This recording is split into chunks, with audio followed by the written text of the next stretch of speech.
avons le plaisir d'accueillir pour ce premier webinaire Jason Axton. Il est le directeur du Museum of Osteopathic Medicine depuis janvier 2001. Il effectue chaque année de nombreux voyages internationaux pour donner des conférences, fournir du matériel de recherche historique et promouvoir les principes de la médecine ostéopathique par le biais d'expositions destinées aux ostéopathes du monde entier. À l'université Andrew Taylor Still de Kirksville, il enseigne aux étudiants en médecine et accueille des invités du monde entier au musée. Jason a récemment travaillé sur le documentaire de PBS The Feminine Touch, qui a reçu un Emmy pour documentaire historique. Il a écrit Andrew Taylor Still, Father of Osteopathic Medicine, une biographie destinée aux jeunes lecteurs et approuvée dans le programme scolaire, et également contribué au chapitre d'ouverture sur l'histoire de l'ostéopathie pour un manuel d'ostéopathie allemand. Jason a reçu sa 4e bourse de $150 000 pour traiter et mettre en ligne les 100 000 objets du musée. Son leadership au musée a été reconnu comme une organisation Shining Star de l'American Osteopathic Association pour son travail de promotion de la profession d'ostéopathe dans le monde entier. Raphaël Zegara est ostéopathe et exerce à Paris depuis 1999. Il s'est également beaucoup investi dans l'enseignement et la recherche en ostéopathie, ayant précédemment travaillé à l'Andrew Taylor Still Research Institute à Kirksville et à l'University College of Osteopathy à Londres. Il est actuellement rédacteur en chef de l'International Journal of Osteopathic Medicine et enseignant au CESO Paris. Il est membre du bureau de la fondation à but non lucratif Com Collaboration et participe actuellement à l'élaboration de modèles fondés sur les preuves pour une application clinique du principe ostéopathique Body Mind Spirit, hérité de l'interaction entre Andrew Taylor Still et les principes de médecine traditionnelle amérindienne pour une prise en charge holistique et moderne des patients en thérapie manuelle. Il est également directeur pédagogique de BMS Formation, une organisation de formation professionnelle pour ostéopathes.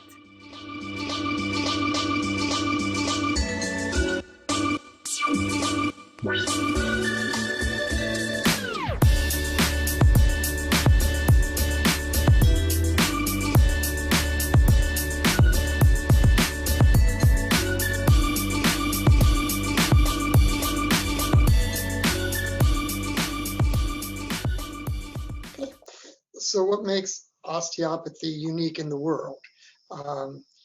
The fact that it is worldwide, that Dr. Still planned when he developed this philosophy of health, that it would be for all people in the world, and it's proven out to be that way, that almost every country practices osteopathy, and many countries throughout the world have schools. And so it is a philosophy of moving a patient towards health, both in body, mind, and spirit. Je suis d'accord avec cette vision qui fait qu'effectivement ce principe qui nous caractérise et qui nous distingue des autres professions qui évoluent dans le champ de la santé, c'est cette composante Body, Mind, Spirit qui nous place vraiment entre l'approche de la médecine occidentale qui est plus focalisée sur Body, Mind et d'un côté, et de l'autre côté, l'approche beaucoup plus de médecine traditionnelle auquel Still a été confronté quand il a vécu avec les Amérindiens à Shawnee, qui parle de Body, Mind, Spirit, Emotion. Donc on voit vraiment cette filiation entre Body, Mind, Spirit, Emotion, et nous, en tant qu'ostéopathes, qui utilisons ce principe ostéopathique de Body, Mind, Spirit, qui peut être décliné de certaines façons et qui, d'une certaine façon, va s'adapter au contexte spécifique de chaque profession, de chaque pays. Comme Jason l'a dit, c'est une pensée qui s'est développée dans le monde entier, mais qui localement s'adapte de façon spécifique.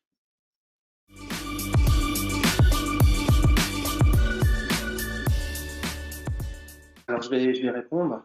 Dans le monde occidental, toutes les professions qui évoluent dans le champ de la santé, elles sont toutes régies par ce principe d'evidence-based medicine, c'est-à-dire que les praticiens doivent utiliser principalement la pensée critique et pouvoir utiliser ce même langage pour pouvoir communiquer avec les autres professionnels de santé sur ce que l'on fait et mieux communiquer auprès des patients. Donc la difficulté, c'est d'avoir ces principes généraux. Comment est-ce qu'on va pouvoir utiliser une terminologie, pouvoir utiliser des modèles qui puissent être compréhensibles par les autres professionnels de santé. Parce qu'après tout, on traite les mêmes patients c'est un être humain qui touche un autre être humain.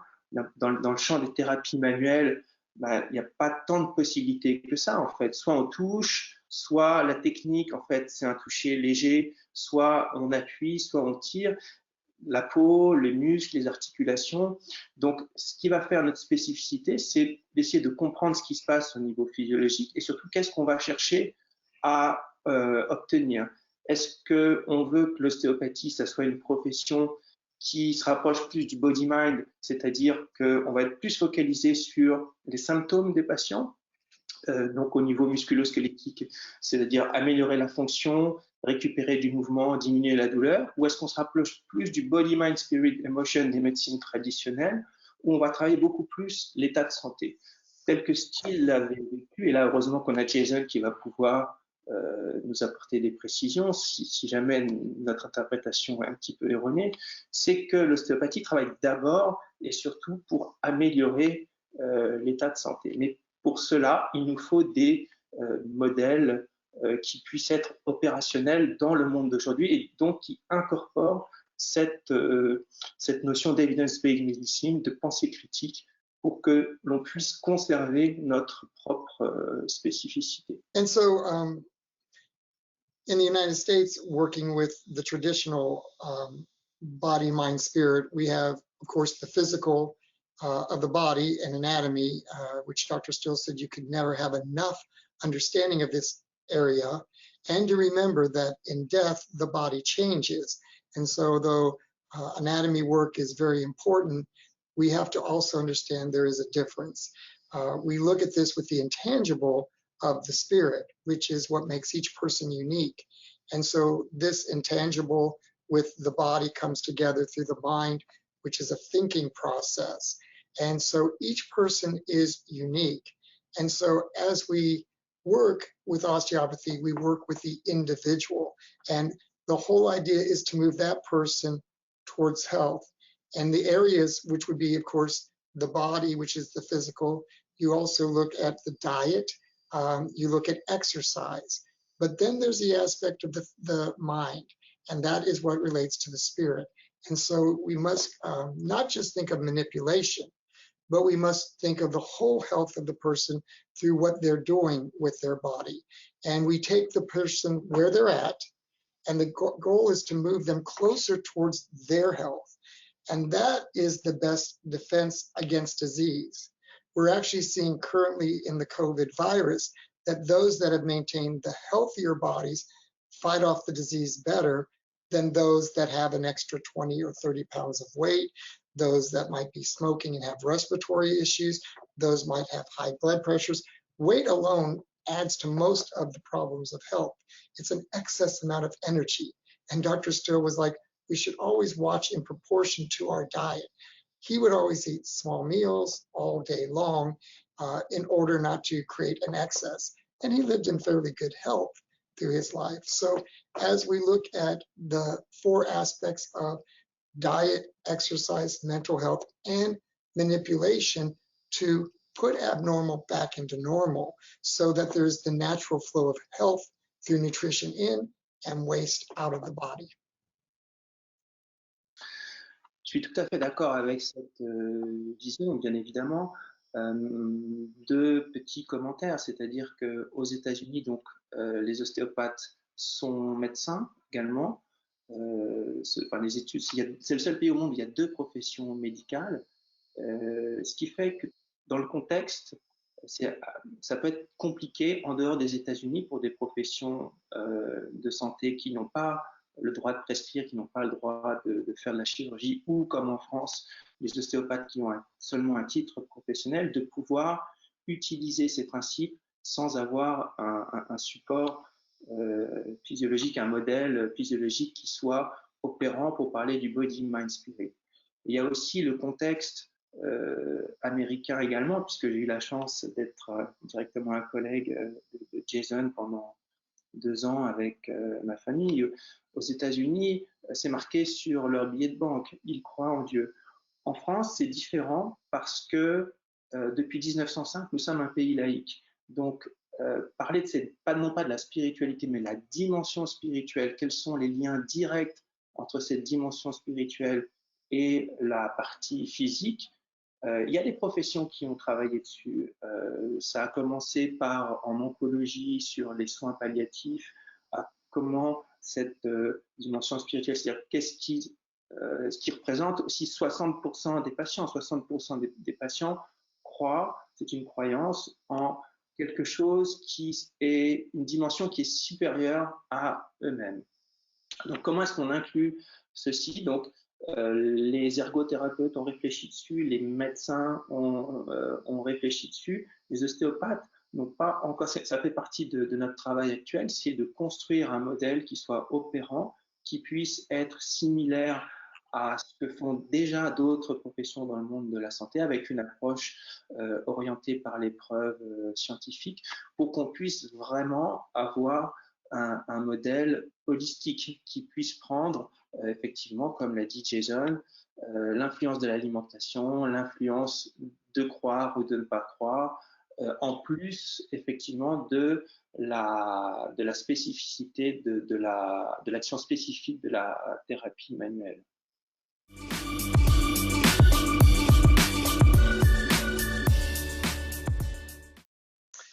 I can answer that because one of the aspects of osteopathy is having a positive attitude, that optimism.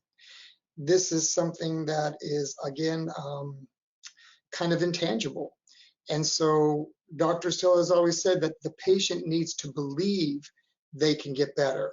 And that has a positive impact. We do realize now that a depressed patient heals slower, doesn't heal as well. The person that believes they can get better actually does. Research in the last month have demonstrated that the parasympathetic nerves, those that control spleen and things that deal with healing, and we don't have control over those, actually are affected by the mind's thinking. So that an optimism actually will kick in the defense mechanisms. And so this was research recently done. So research only proves those things that seem so difficult and intangible, such as optimism. We are now realizing how that actually works in the system that we cannot control. I can control the nerves of my hands, of my eyes, but to actually control the mechanisms of healing actually are done through thought. And this is something being proven. So here's an example. The more science we have, the more the ideas of osteopathy can be proven. Je pourrais compléter également en répondant à cette question et en répondant également à une question précédente sur la spécificité de l'ostéopathie, sur l'importance de la recherche pour véhiculer ces principes ostéopathiques. On prend l'exemple du modèle biopsychosocial. Les ostéopathes ont été parmi les premiers dans le monde de la santé à parler de façon aussi claire et précise d'une thérapie centrée sur la personne et non pas d'une thérapie qui soit centrée sur les symptômes ou sur la maladie. Donc ce concept de soins, de thérapie centrée sur les besoins spécifiques de la personne, ils sont liés à ces principes de l'ostéopathie. Sauf que ce ne sont pas les ostéopathes qui en ont parlé en premier dans le monde de la santé. Ce ne sont pas les premiers à avoir publié dessus. Les premiers à l'avoir fait, donc sur ce modèle biopsychosocial, son implication dans le champ de la prise en charge des troubles musculo-squelettiques, c'est Gordon Waddell, qui est un chirurgien orthopédiste écossais et qui a publié en 1998 ce livre qui s'appelle The Back Pain Revolution. Donc, ce qu'il a fait, il faut savoir qu'il a été professeur à la British School of Osteopathy. Donc, c'est là où il a été on va dire, rempli de ces principes ostéopathiques, de voir effectivement que quelqu'un pouvait avoir mal, mais il y avait d'autres facteurs simplement que la partie strictement mécanique qui pouvaient influencer la perception de la douleur. Il a vu également qu'il y avait d'autres facteurs qui pouvaient être plutôt de bons pronostics ou de mauvais pronostics pour que les symptômes puissent disparaître. Et donc, il a regardé dans la littérature, il a vu que c'était Engel en 1977 qui, par le premier, un psychiatre, a parlé de cette approche biopsychosociale. Et le constat, alors c'est très bien parce que maintenant, ce concept de soins centrés sur la personne, il est utilisé par toutes les professions de santé. La seule chose, c'est que ce ne sont pas les ostéopathes qui l'ont publié en premier, alors que c'est typiquement un principe ostéopathique. Donc, ce que nous sommes en train de faire, c'est qu'il faut un modèle qui soit opérant, et il y a des professionnels, c'est Georges Esteves qui est en train de travailler dessus, sur un modèle en neurosciences, sur un modèle prédictif qui puisse inclure des composantes body, mind, spirit et qui puisse vraiment, on va dire, une bonne fois pour toutes, formaliser de façon rationnelle, de façon scientifique, c'est-à-dire qui puisse être amélioré, qui puisse être discuté et que ce ne soit pas simplement quelque chose qui soit restrictif aux ostéopathes pour qu'ils puissent discuter entre eux, mais qui soit opérant pour les ostéopathes, et puis opérant pour une collaboration interdisciplinaire, pour qu'on puisse échanger de façon beaucoup plus rationnelle, mesurée, pour améliorer l'état de santé des patients. I think that science-based medicine and osteopathy are very compatible because, again, what we discover are the very simple principles or ideas that are used in osteopathy have also a scientific basis. Dr. Still always said osteopathy is a science, but how we actually conduct moving that can be the art aspect. But an example we're using right now, the osteopaths in helping with pneumonia, flu cases such as today, have used rib raising in order to help clear and positioning the patient so the body can respond most appropriately to the healing. And currently that is putting the patient in a prone position. What it does is it lets the fluids flow down. It opens up the capacity for oxygen. Many patients are being kept off ventilators simply by using a very typical manipulative or osteopathic technique to open up and give more air capacity. And so we can look at the science of why this works, and basically manipulation has always done these kinds of techniques.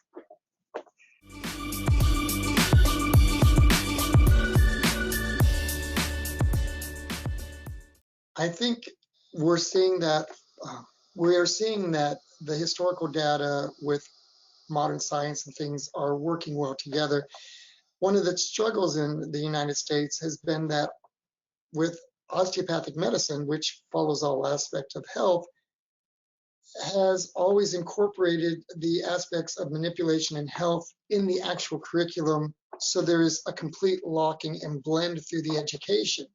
The medical student doesn't get this, and it's not, osteopathy cannot just be added in at the end. And so in order for a medical doctor to have the same level of skill of all of medicine plus the manipulative aspect, they would have to completely add extra years. And none were really willing to do this. So it was easier, I think, to disregard the benefits of osteopathy and manipulative medicine through the two different forces. They have come together, and what we are finally seeing is, because of information, internet, there is more research out there. Manipulative medicine is a first response that is the least harmful in working with the body. It works naturally with the body. Then if this isn't working, aspects of medicine, and as Dr. Still would say, surgery last, sometimes surgery is needed, but you cannot undo surgery. So make sure that it is your last resort, not the first resort. What we're now seeing is that the medical students are coming together and learning manipulative medicine, seeing the benefit and giving it credibility, which it has fought for many years. But again, it is the lowest level, least intrusive manner of healing for a patient, and therefore probably the best mode to at least begin with, and then move to other things if they're needed. Ce que je pourrais préciser, c'est que quand on parle de principe ostéopathique, c'est pas quelque chose de figé, c'est quelque chose qui a évolué au fil du temps. Il y a eu un hors-série dans l'International Journal of Osteopathic Medicine qui a regroupé plein d'articles qui ont abordé ces principes de l'ostéopathie. Et je dirais que la principale difficulté où le principal avantage, c'est que Andrew Taylor Still lui-même n'a jamais décrit spécifiquement et explicitement de principe en ostéopathie. C'est seulement après sa mort que, pour transmettre donc d'un point de vue pédagogique l'enseignement de l'ostéopathie, il y a eu besoin de codifier. Still est mort en 1917 et la première personne à avoir codifié ces principes de l'ostéopathie, c'est une femme, c'est Louisa Burns, 1922, qui a proposé pour la première fois donc de codifier pour l'enseignement. Ensuite, ça a évolué en 1953 au Kirksville College of Osteopathic Medicine. Et là, les derniers principes actuels qui sont opérants, donc c'est un article qui a été publié aux États-Unis donc en 2002, donc ça atteint tout juste la majorité, là on est en 2020, ça fait 18 ans, où ça a été, encore une fois, l'objectif est quelque chose de pédagogique, puisqu'on est passé d'un enseignement de maître à élève avec style, dans un chalet avec une dizaine de personnes, à maintenant un enseignement de l'ostéopathie qui est universitaire dans certains pays, qui est dans des écoles privées dans d'autres pays, et on peut plus enseigner l'ostéopathie sur un mode de maître à élève. Il y a besoin d'une pédagogie et il y a besoin donc d'esprit critique. Et s'il y a besoin d'esprit critique, il y a besoin d'avoir des données pour pouvoir l'enseigner, pour pouvoir le faire progresser. Donc, la question principale, elle est toujours là, c'est-à-dire que l'ostéopathie, elle s'est construite en dehors du système de santé, en opposition, donc enseignement de maître à élève, et dans certains pays, c'est toujours en dehors du système. Aux États-Unis, en Angleterre, c'est à l'intérieur du système, soit comme profession médicale, soit comme profession de santé. Et en France, on est encore entre les deux, puisque c'est un titre professionnel. Donc, on est un pied dedans, un pied en dehors. Donc, effectivement, il y a la science, il y a les principes ostéopathiques, mais il y a aussi, on va dire, l'identité professionnelle des ostéopathes. Est-ce qu'on se positionne à l'intérieur du système ou est-ce qu'on se positionne à l'extérieur du système? Moi, je n'ai pas la réponse. La seule chose, c'est que si on veut rentrer dans le système, c'est-à-dire si on veut offrir ou proposer l'ostéopathie en tant qu'option thérapeutique au maximum de personnes, il faut être dans le système. Et être dans le système, c'est revisiter, rediscuter ces mêmes principes ostéopathiques en utilisant des modèles qui soient opérants avec la science d'aujourd'hui et pas avec la science d'hier.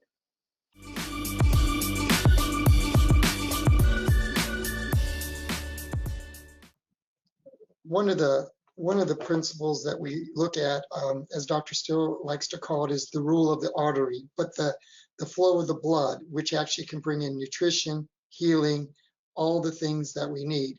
Disrupt the blood flow and you disrupt health. It's the beginning of a series of problems. And so again, remove the obstructions, and that's what manipulative medicine can do.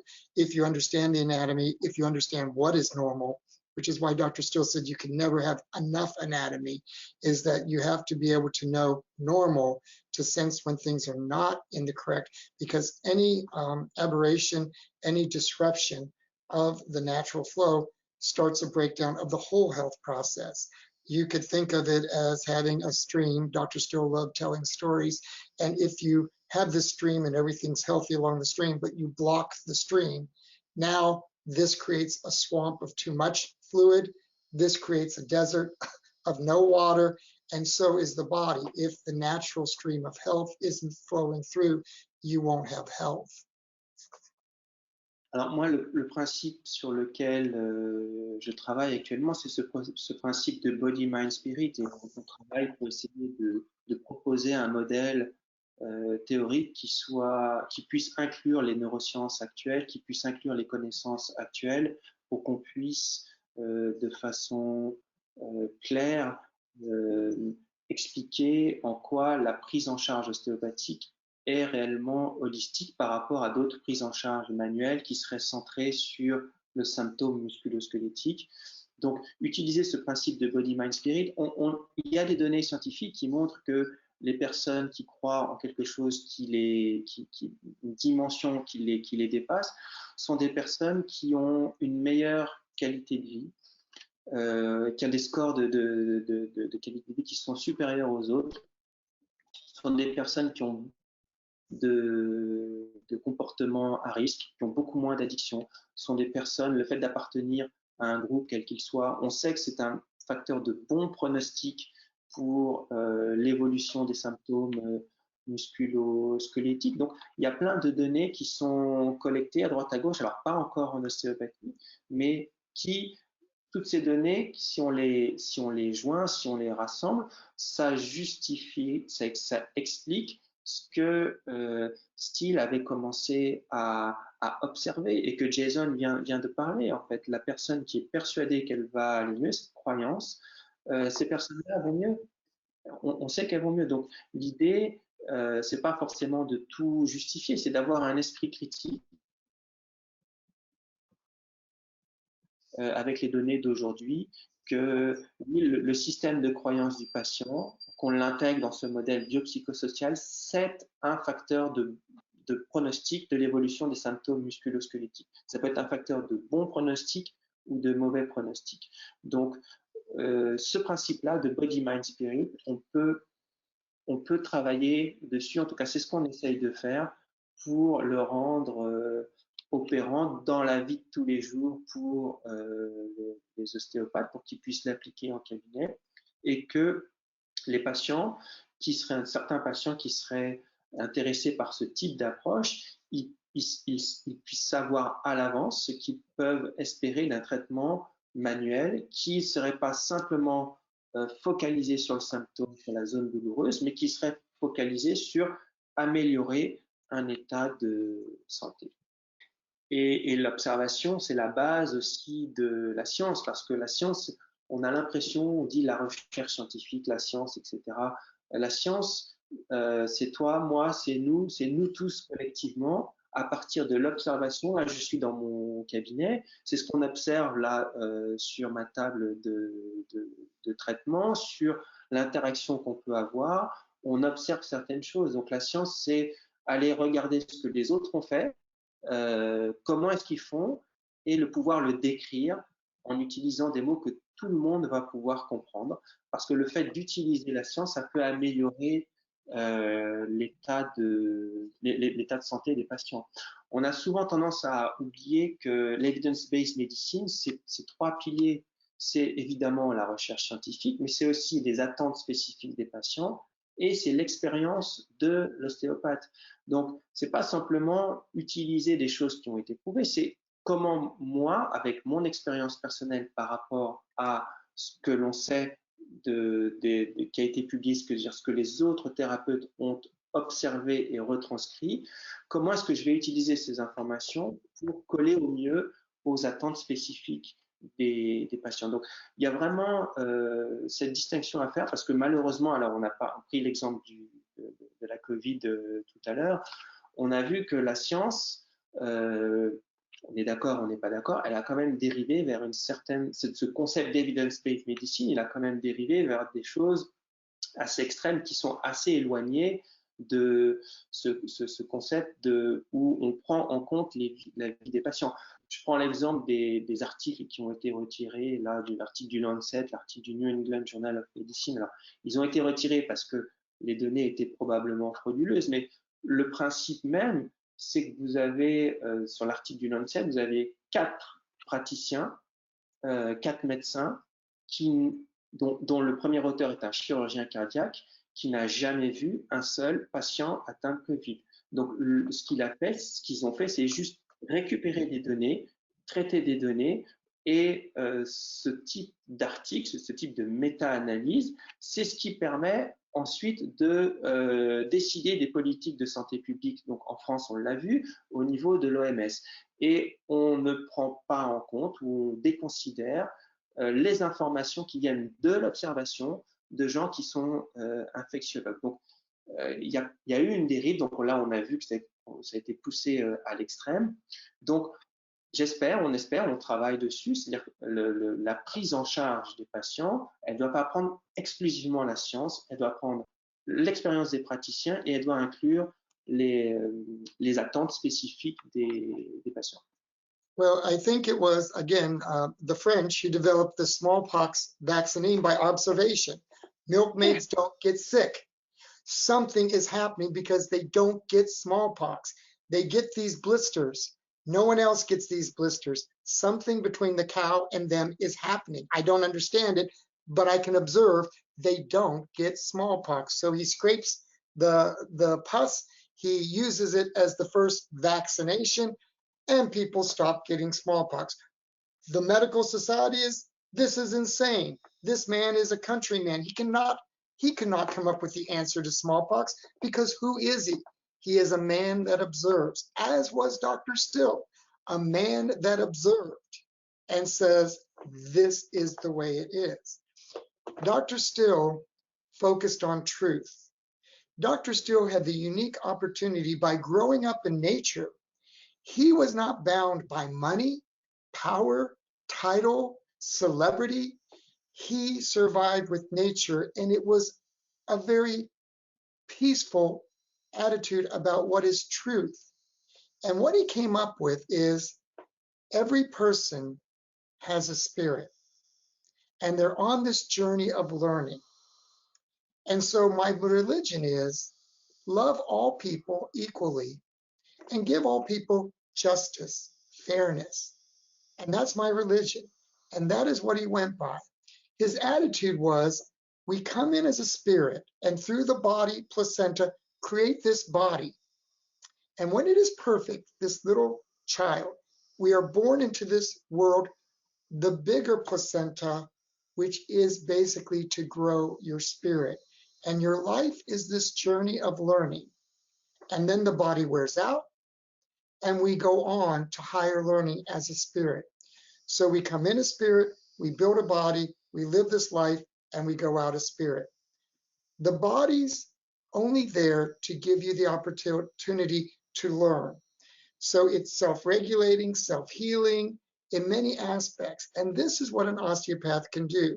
We look at the body and we try to give quality in this journey so that we can squeak out a little more life. We do not stop death. We procrastinate it. We might slow it, but you will die. But that is the natural process. And what Dr. Still's attitude was, an osteopath can help every person.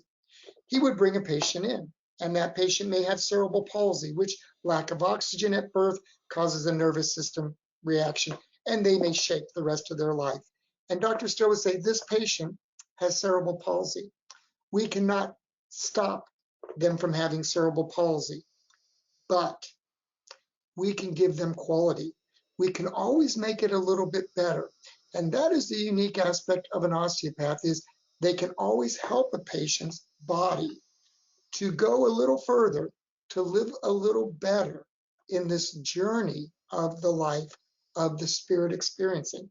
And that is what Dr. Still was about, was helping each person get the most out of their life journey in the placenta that we're in of knowledge for the spirit. And so again, it is a very interesting way of looking at people, which is why he was completely fair. And he wasn't distracted by the things that do distract: power, prestige, houses, money, the things that draw us away from truth. Dr. Still wasn't into those things. And so he loved all people, took care of all people, and he's passed this legacy on. Osteopathy is a great journey for the practitioner, because what else would you do in this time but help others as you learn in your own journey of your spirit? And that's what Dr. Still said. I just want you to understand who you are and your right to health. Wherever you come in, overweight, old, osteopathy can move you towards better health for this journey. And that's what we help people with. We move our patients towards being the best they can be as part of their journey. La chose que je pourrais rajouter, c'est que il y a une extrême diversité de pratiques en ostéopathie. Ces principes ostéopathiques permettent justement de travailler avec différents concepts. Et la chose principale, donc tout ce dont on discute là, surtout quand on parle de ce principe de body, mind, spirit, il va peut-être pas parler à tous les ostéopathes parce que chacun a ses propres valeurs professionnelles. En tant que valeur professionnelle, en tant qu'ostéopathe, on se posait la question, les patients qui rentrent dans mon cabinet, est-ce que ce que je souhaite faire, ce que je vais faire de maximum de mes capacités, de mon expertise, c'est améliorer les symptômes ou est-ce que c'est améliorer un état de santé? Les deux sont possibles. Les deux sont possibles. Les deux ne sont pas en plus incompatibles.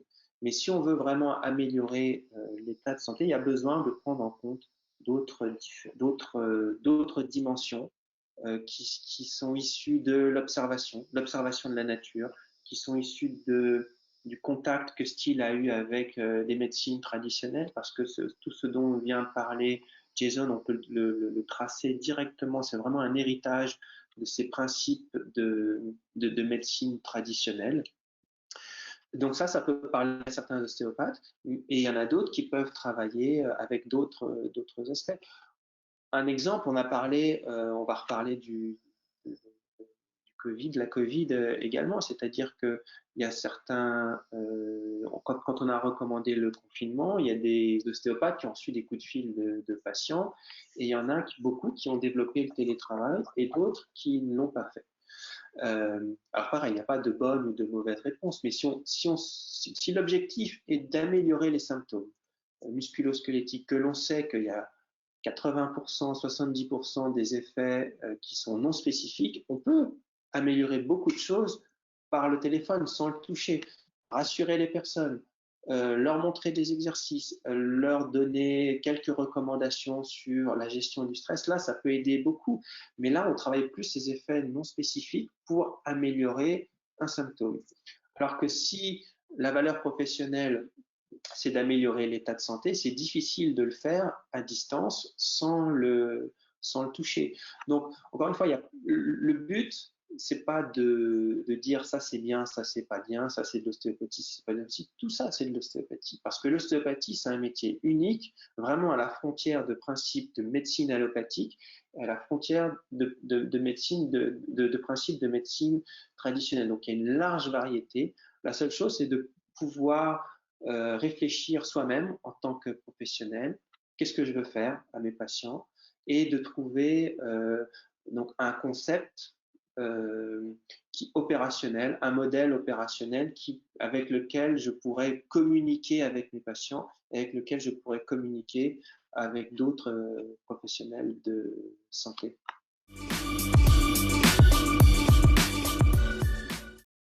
As soon as the osteopath touches the patient, there is a change.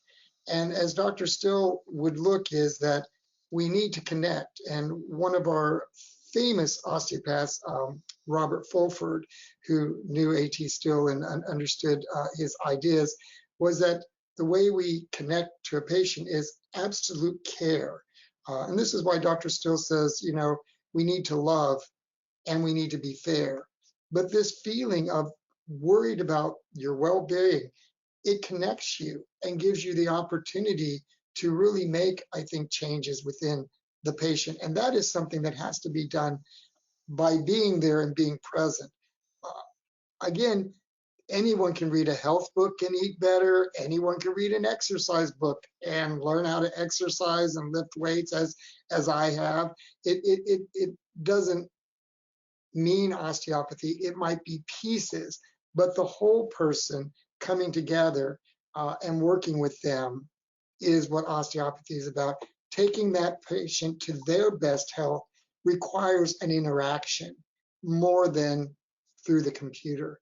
And so I think remote can do some things, but for osteopathy to be at its best, you need to have a physical presence and the actual helping of moving abnormalities, opening up the system, getting proper alignment.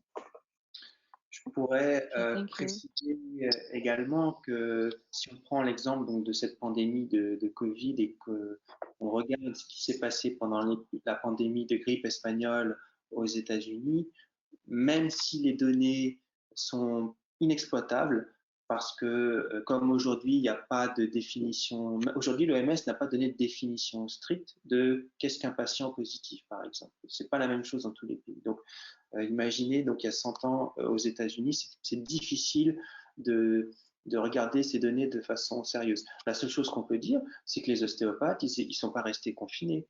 Les ostéopathes, ils étaient à côté de leurs patients. Parce que la place des ostéopathes, elle est à côté de leurs patients pour un traitement manuel. Maintenant, voilà, il y a encore une fois ce grand principe, il faut le recontextualiser en fonction des systèmes de santé de chaque pays. Donc en Angleterre, il y a certaines choses qui se sont faites, notamment en téléhealth, en consultation à distance. En France également. Mais à titre personnel, si ma valeur professionnelle, c'est de pouvoir m'adapter au maximum aux demandes de mes patients, c'est-à-dire les patients qui veulent que j'améliore leurs symptômes, j'améliore leurs symptômes, d'autres qui veulent que j'améliore leur état de santé. Améliorer l'état de santé, quand on est ostéopathe, on peut le faire exclusivement avec le toucher. Même si l'effet spécifique du toucher est minime et que l'effet spécifique, il est beaucoup plus important, il y a besoin de toucher les patients. Si les valeurs professionnelles, c'est améliorer améliorer les symptômes, on sait que la majorité, on peut travailler ces effets non spécifiques à distance, par Internet, ça on peut le faire.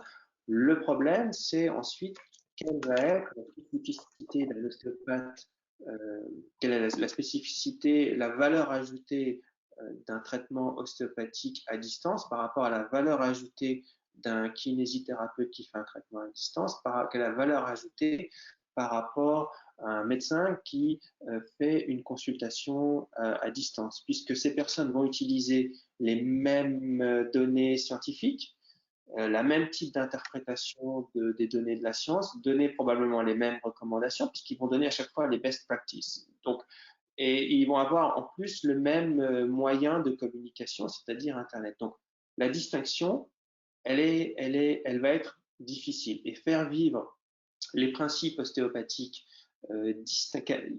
valoriser des caractères distinctifs dans ce type d'approche, c'est difficile. Pour moi, c'est vraiment difficile.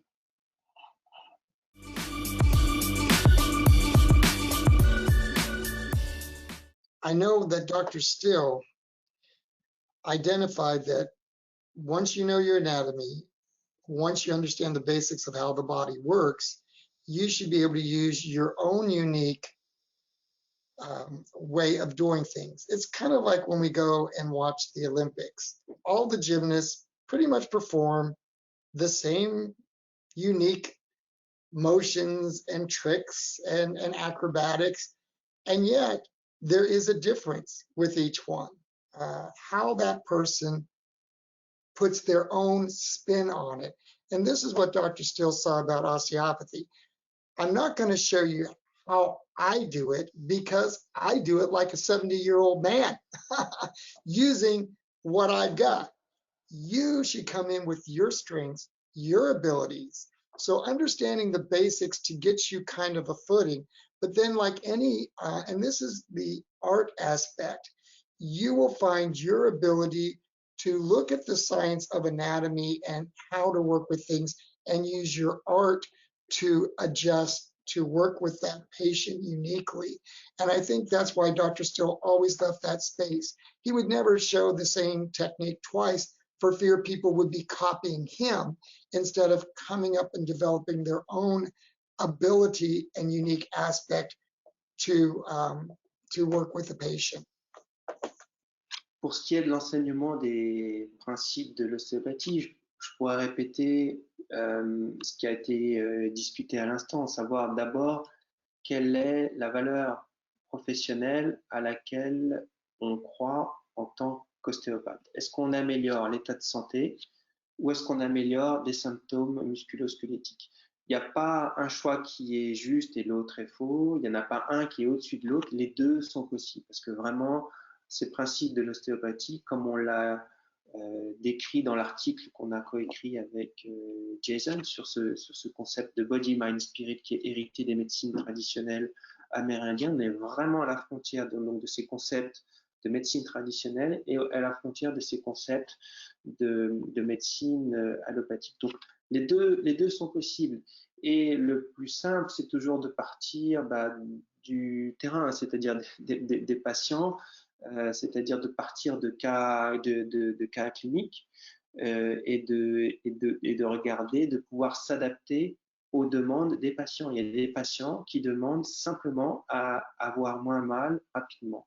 Il y a d'autres patients ceux qui ont des douleurs chroniques, où il n'y a pas simplement la composante mécanique qui est en jeu, il y a d'autres systèmes de croyances qui peuvent être erronés et qui empêchent le corps de retourner à un état d'équilibre. Et donc là, il y a besoin d'approches plus développées comme ce modèle biopsychosocial. Et nous, on est en train de travailler sur développer un modèle biopsychosocio-spirituel pour justement pouvoir utiliser de façon opérante dans le monde occidental ces principes ostéopathiques. Donc, c'est rendre quelque chose de vivant. Ça, c'est de la pédagogie pour que ça puisse parler et de montrer aux étudiants toute l'étendue des motifs de consultation qui peut y avoir et que la réponse du praticien puisse être adaptée. And there's many ways to get the same result. Just as a walk, you can take a walk many ways. Long, short, direct, fast, slow. Osteopathy has the option of how you work with that patient. There are as you say, so many options. Oh, thank you for having me, Raphael, for working with us. And I think, again, we do good work in osteopathy, which is how one person's idea has traveled the world. It's cost effective, it works uniquely with the person, and it gives quality to life. And that is why osteopathy is so successful throughout all countries, all languages. And I'm so proud of our founder for being the person he was, altruistic. He gave everything because he realized this was just a journey of life here on earth. But the deeper spirit is what's important. And that connection makes it so much better. So thank you for having me. It's been great connecting with you.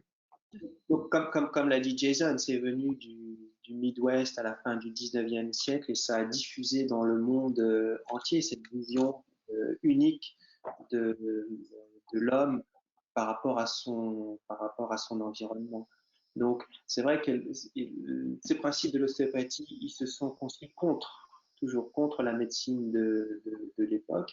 Et maintenant, la difficulté, c'est de pouvoir continuer à faire vivre ces principes ostéopathiques, continuer à faire vivre cette vraie spécificité des principes ostéopathiques et continuer à faire vivre ce que l'on propose de façon unique à nos patients et de pouvoir l'incorporer et se l'approprier, s'approprier ces principes en utilisant les règles communes des autres professions de santé. Donc, je sais que c'est pas facile, je sais qu'il y a plein de peurs, il y a plein de gens qui ne veulent pas, mais le fait de maîtriser cet environnement, de connaître cet environnement, l'environnement de santé publique, ça ne devrait pas poser de difficultés. En tout cas, moi, je le pense très sincèrement. Et une des questions, c'était est-ce que la science, c'est une menace ou un atout? Je pense que c'est 100% un atout parce que si on utilise vraiment cet outil, on va être capable d'écrire noir sur blanc ce que fait un ostéopathe, ce que ne fait pas un ostéopathe et quels sont vraiment ces principes ostéopathiques et comment est-ce qu'on peut les appliquer de telle façon que les patients puissent vraiment savoir de façon claire et précise ce qu'ils peuvent attendre d'un traitement ostéopathique. Donc merci encore d'avoir donné cette opportunité de pouvoir aborder tout ceci, donc avec l'aspect historique, parce que Jason est un puits de connaissances sur la vie d'Andrew Taylor Still, et c'est toujours un plaisir d'écouter parler de la vie d'Andrew Taylor Still.